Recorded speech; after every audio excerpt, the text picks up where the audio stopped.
Well, I think the kids did an awesome job. Of course, like Cheryl said just now in her speech, right? It's been a long journey, but I think the outcome is awesome. We actually put together informative, educational, and we have lots of takeaways. We've had over 800 people come through these doors, and I think everyone who walked away has something to say on the days of Rage Ball. I think we've met our objective now.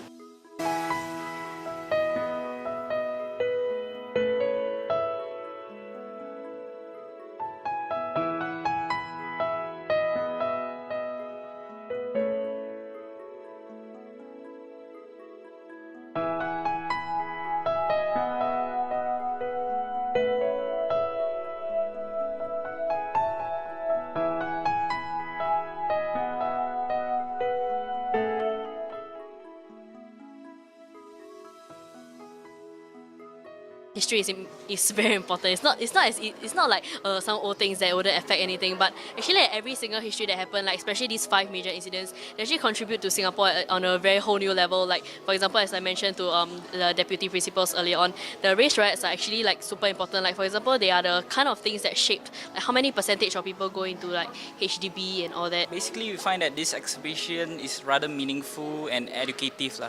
Actually, for us to actually learn quite a lot of stuff like McDonald house bombing and like etc. Yeah, it's pretty much interesting, and we kind of like recollect all those old memories and learn about the past histories back again.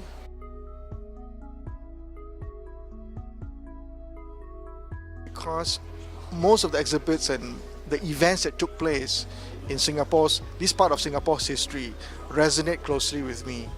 I remember growing up, witnessing the riot in Geylang itself. I was primary 3 at that time, and during the riot, we all have no school, and we were locked up at home and just to watch TV.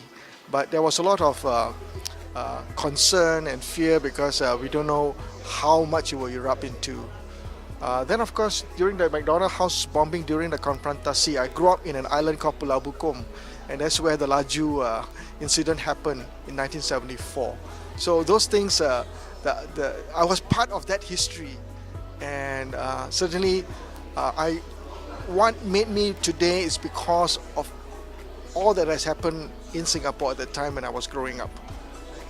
Well, I think there's definitely a lot to learn from the events that happened in the past.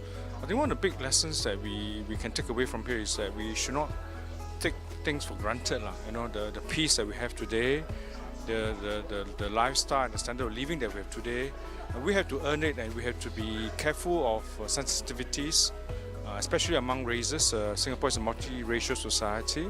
How we handle differences among different races is something that we have to be aware of all the time.